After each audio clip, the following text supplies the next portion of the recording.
This is the flag of the United States Army, an emblem new to the service, but old for the many pages of history it represents. From its standard fly the streamers recalling many of the nation's gravest hours, times of suffering and triumph, of sacrifice and valor. Woven in the texture of this flag is the battle history of the Army. It is testament and monument to the courageous spirit of America.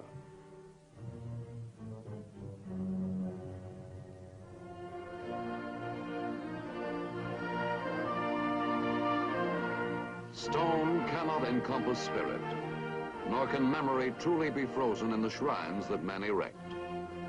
But in granite and marble, in fieldstone and clay, we find the symbols of our desire to preserve what is enduringly valuable in our lives and in our honored history. The American soldier is so honored and has always been.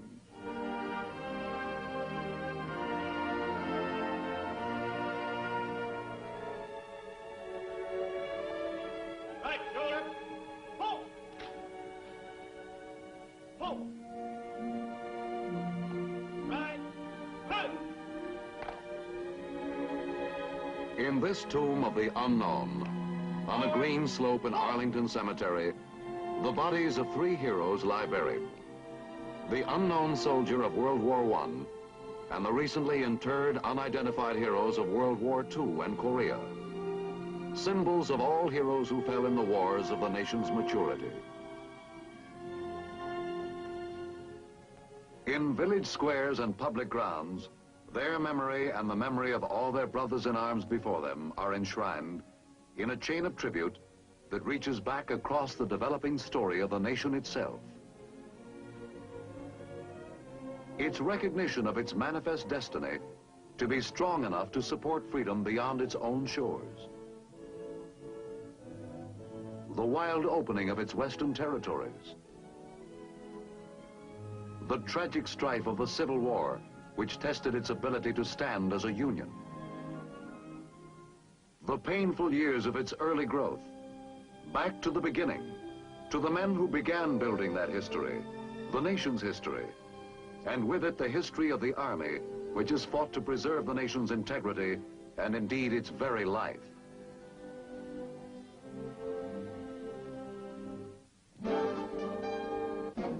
These were the first, these embattled farmers, as the poet Emerson called them, the Minutemen, who stood at Concord Bridge and fired the shot heard round the world.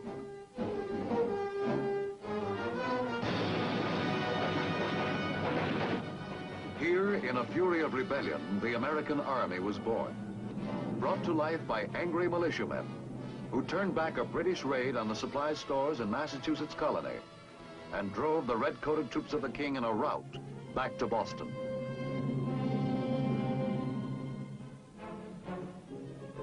They began their great adventure as a group of individuals, united at first only by something intangible in the already emerging American spirit, a sense of the importance of independence.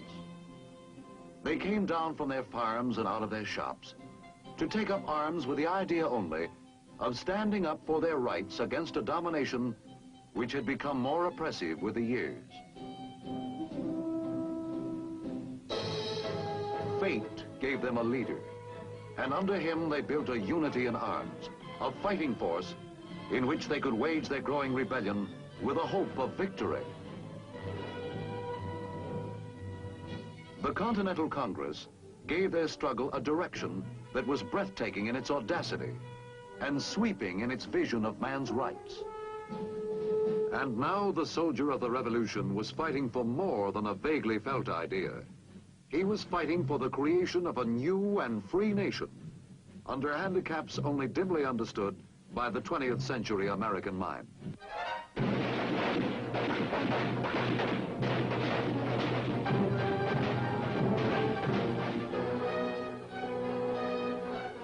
But to the glory of his own wondrous age and the survival of freedom for all the ages that would do him honor, he endured. Through black defeats and incredible hardships, he endured, and went on to shape the victories of Trenton and Saratoga, and finally the splendid triumph of Yorktown, where the dream of liberty at last took life.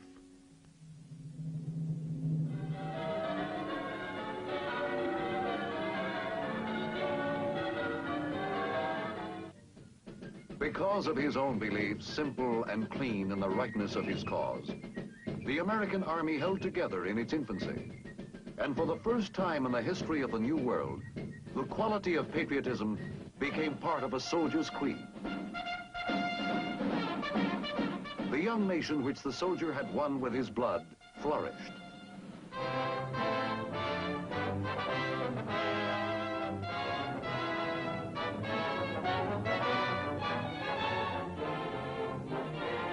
A bedrock of political morality gave it a base on which its hard-bought freedom for its people could grow.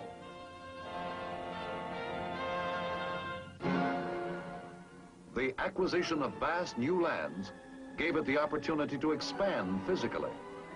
But before the country was 30 years old, war came again.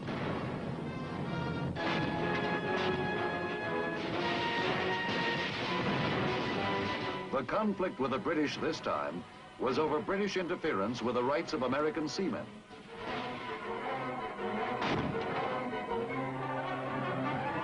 The Army's most illustrious victory was won at New Orleans, when it drove the invading British back into the sea.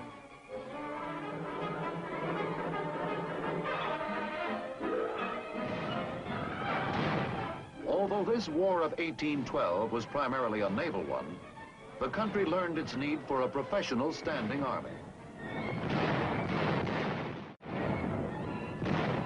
Posterity inherited a national anthem when a young American named Francis Scott Key was moved to make his tribute to the unconquerable Star-Spangled Banner, when after the British shelling of Fort McHenry, he saw the flag still flying.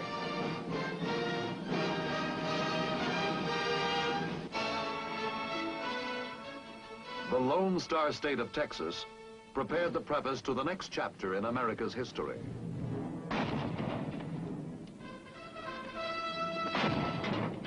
A Mexican possession, Texas won its independence after a long and bloody struggle during which a band of 187 Americans met death and heroic fame in their brave but doomed defense of the Alamo.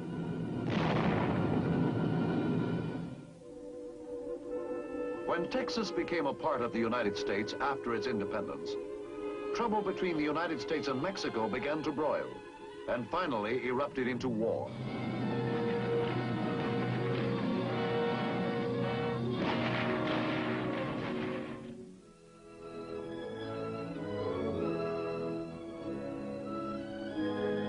With the acquisition of new territories, which the soldier won in the war with Mexico, the nation was growing in strength and productivity.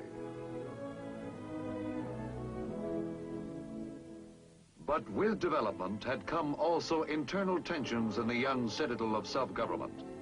Tensions which finally exploded and brought down in ruins the dream of peaceful union.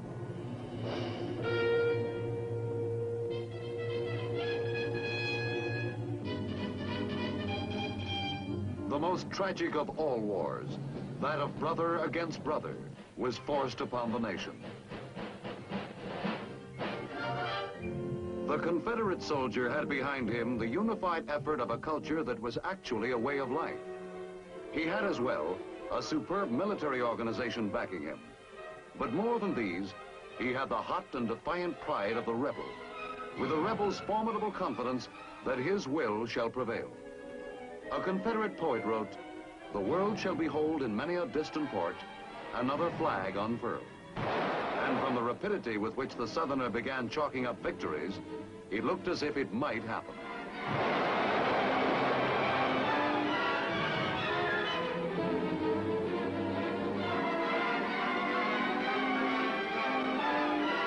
He fought with a magnificence that did him high credit. And in the end, it was not so much his spirit as the resources of his army that failed him.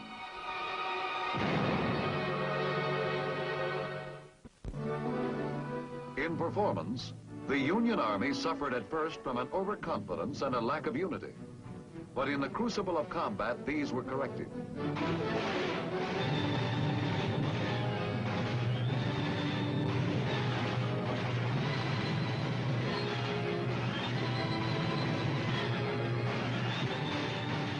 By mid-war, the Union soldier emerged as one of the most effective fighters in the history of warfare.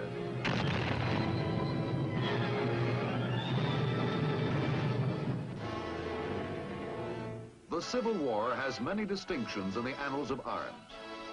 It was the first modern war. It was a war of sweeping movement. It was a war of mass fire. Spectacular plans were brilliantly executed. Its campaigns are still studied as classics of combat.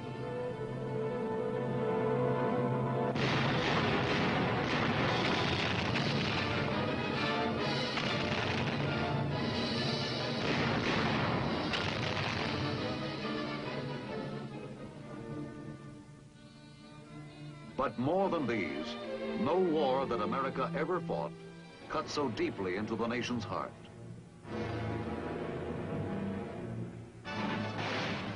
The grim, heroic figures in blue and gray who stood against each other on a succession of battlefields, whose names are now part of our heritage, created images that would never be far from the American mind.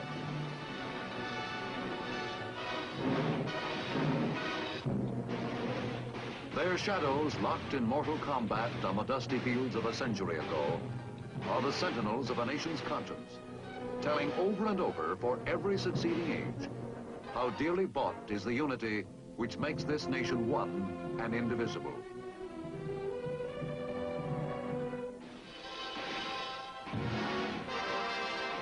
In the end, it was the soldier from the north who prevailed. His industrial power was superior, his supply of manpower wider, and in the perspective of history, his heroic sacrifice gave us the Union forever.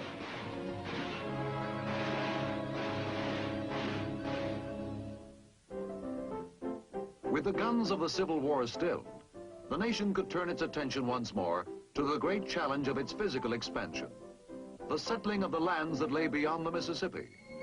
Pioneer America was on the move.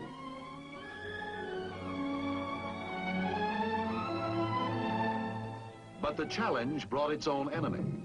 The Indian, who had resisted the white man's settlement of the new continent from the beginning, had grown bold and powerful in the years the country was absorbed in its struggle for the Union. Now he was able to show in fierce strength his opposition to this extension into the buffalo hunting grounds.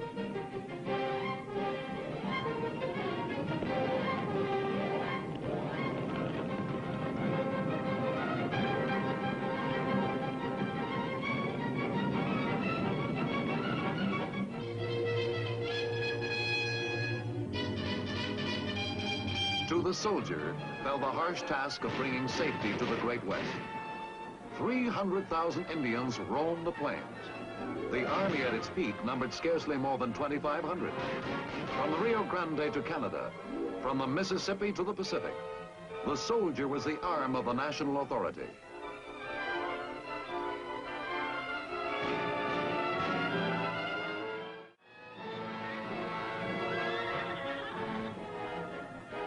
Against nation after nation of Indian tribes, he fought to make it secure, a brother to danger, enduring the grim life of the frontier, dying his lonely death on a stretch of parched prairie beyond the sight, and even at times beyond the interest of the civilization he served. He did more than his duty, one general officer wrote in tribute to this soldier of the West.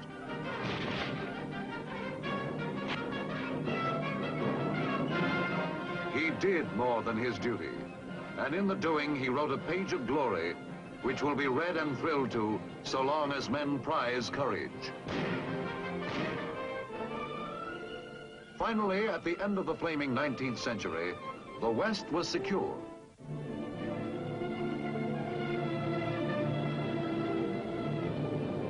From sea to sea, the American nation now stretched, strong and free and vital.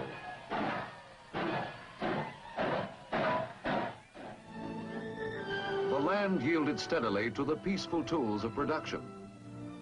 But fires were burning beyond the national borders, which would sear into history's new page the next mission for the US soldier.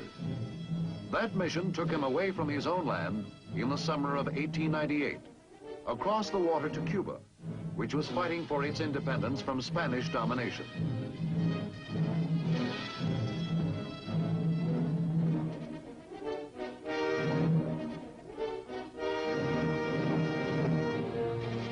The Spanish-American War was a short one. The soldier handled himself well.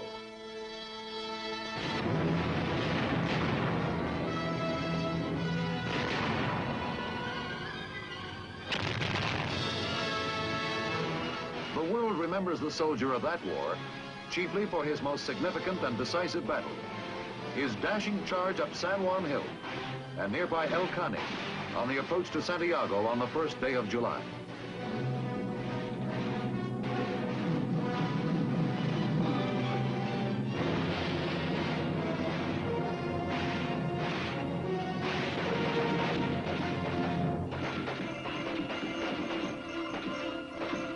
Victory in this war brought the Philippines, Puerto Rico, and Guam, as well as Cuba, into U.S. possession. And the United States would forever after be involved in the affairs of the world at large.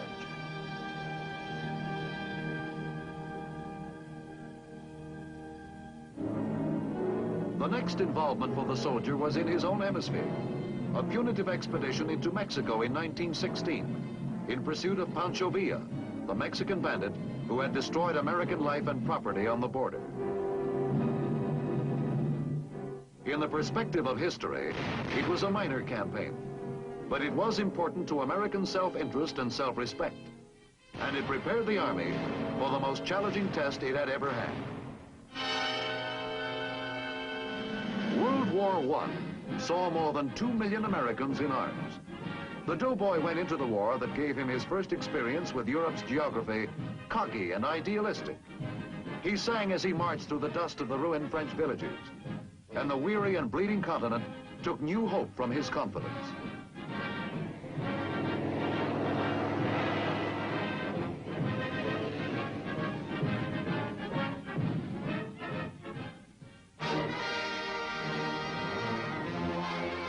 Battle dimmed his exuberance, for men mature quickly under fire. But the spirit and the effectiveness with which he fought earned for him a high place in the respect of all the nations of the earth.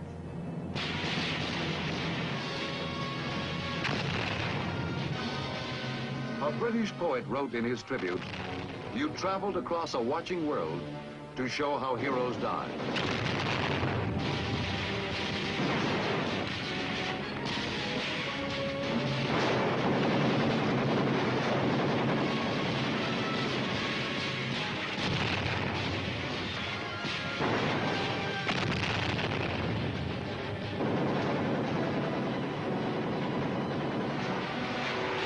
Steadily he progressed through the Holocaust of Cantigny, Chateau Thierry, Belleau Wood, the Marne, the flaming horror of the Argonne Forest.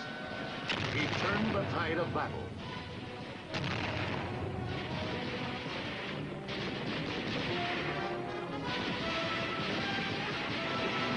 And the Great War came to an end.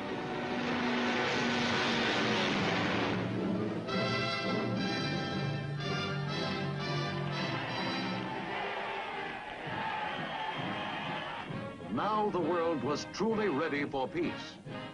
Certainly the veteran of that war hoped he had brought about a world that would be free of war forever after.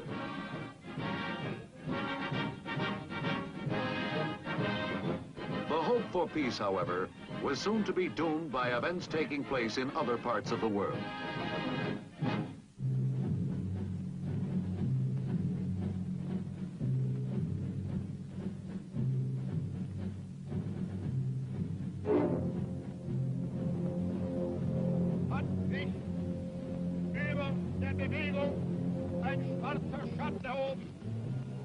Die SA hat so wenig als irgendeine andere Institution der Partei, die es wagen, sich an ihr zu versündigen.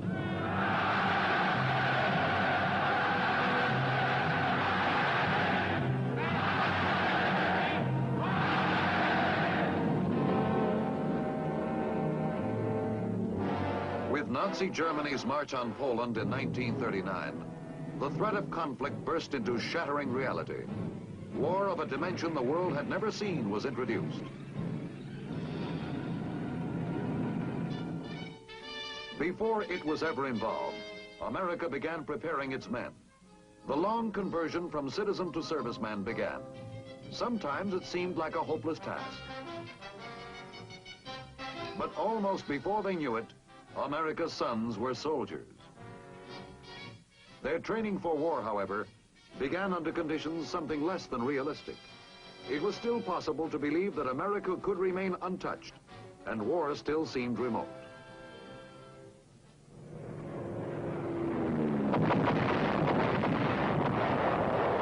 Then came Pearl Harbor, and now America was committed, with its every resource, to seeing the grim war to its bitter end.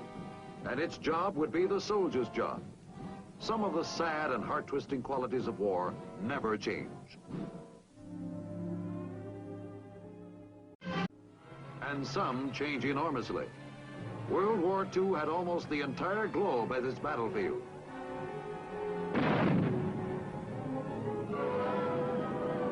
It brought new dimensions to the experience of combat. The soldier fought everywhere, and he went into battle every way he could get there. Through the air, over the seas, he hit 100 beaches, large and small, in the vast world of the Pacific.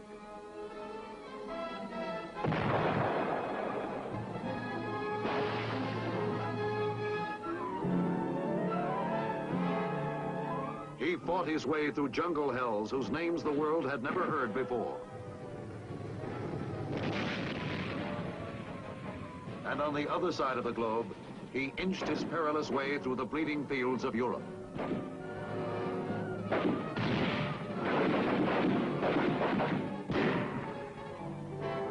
He fought in villages where his fathers had fought before him, in towns grown old in peace, in cities which for centuries had stored the flower of man's Western culture.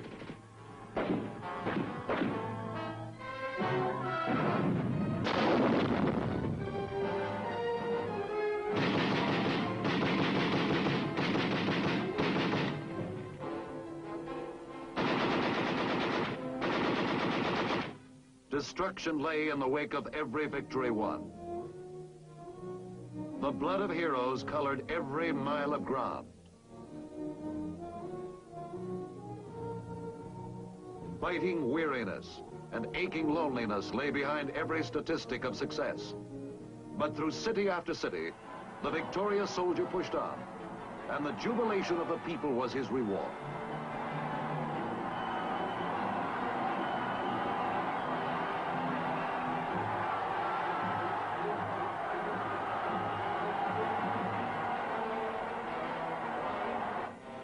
On the other side of every liberated city lay the war again.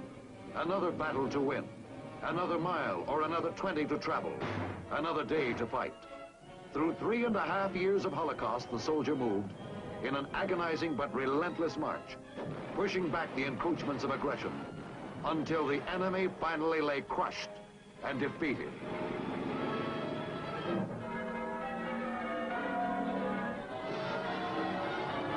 How jubilant was the taste of victory. How sweet the rewards of peace.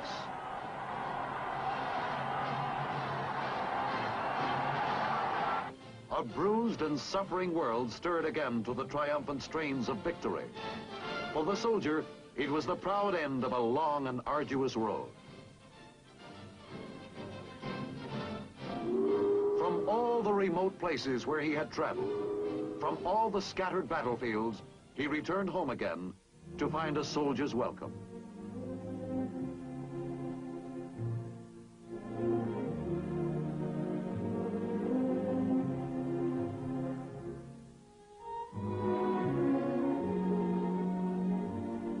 He returned to the life he had left as citizen soldiers for generations before him had done.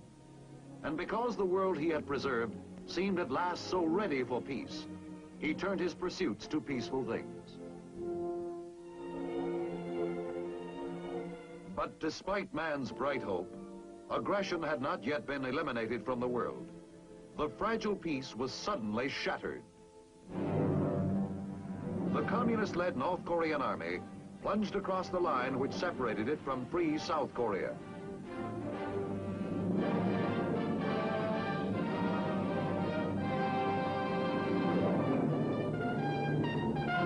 And now, once again, the soldier was on foreign soil, making his soldier's way through the kind of troubles which had always beset his brothers.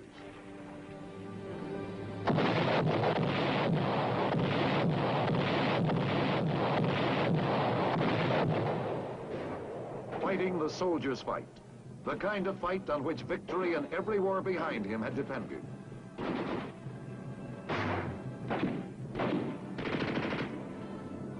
Korea added new names to the honor roll of heroes. It added new listings to the roster of once unfamiliar places, which would forever after be part of the nation's history. Daejeon, Seoul, Old Baldy, Fort Chop Hill, and it added another page of valor to the soldier's record. And like all wars, the cost was high. For bravery is not cheap, nor are any of the qualities which give a man what it takes to stand and fight.